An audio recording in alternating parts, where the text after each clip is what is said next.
কৰিমগঞ্জৰ ভোটকেন্দ্ৰত মাইক্ৰ অবজাৰ্ভাৰক আক্ৰমণৰ চেষ্টা কংগ্ৰেছে বিধায়ক সিদ্দিক আহমেদৰ কিছু সময়ৰ বাবে ভোটদান স্থগিত ৰখাৰ বাবে দলে বলে ভোটকেন্দ্ৰলৈ মাইক্ৰ অবজাৰ্ভাৰক আক্ৰমণৰ চেষ্টা চলালে কংগ্ৰেছে বিধায়কগৰাকীয়ে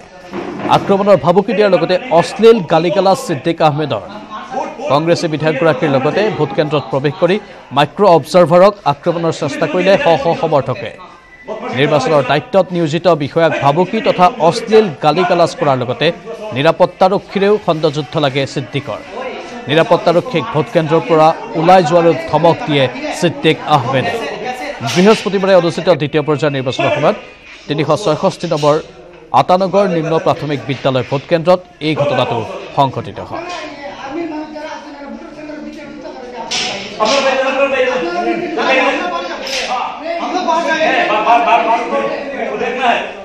हम लोग बाहर जाएंगे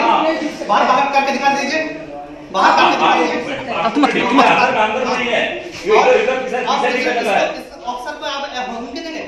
धमकी देंगे क्यों वो फौज करते देगा हम क्या करेंगे उसको छोड़ेंगे कोई बाहर चला जाएगा सारे बाहर जाइए सब नहीं जाएगा तुम ऐसा नहीं कर सकते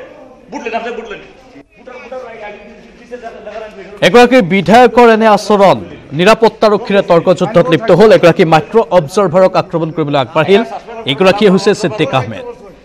কংগ্ৰেছৰ বিধায়কেও আৰু ইয়াৰ বিৰুদ্ধে ইয়াৰ পূৰ্বেও বহুকেইটা অভিযোগ উত্থাপন হৈছিল আৰু তেওঁ শক্তি প্ৰদৰ্শন কৰি ভোট কেন্দ্ৰত এক অৰাজকময় অৱস্থাৰ সৃষ্টি কৰিলে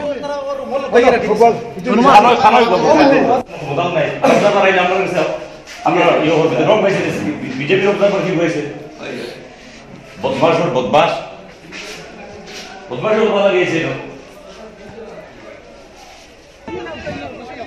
আৰু সিদ্দিক আহমেদৰ মুখত গালিগালাজ শুনি ভোটাৰ ৰাইজ এক প্ৰকাৰ তেওঁলোকৰ মূৰত খৰক ভাগি পৰিল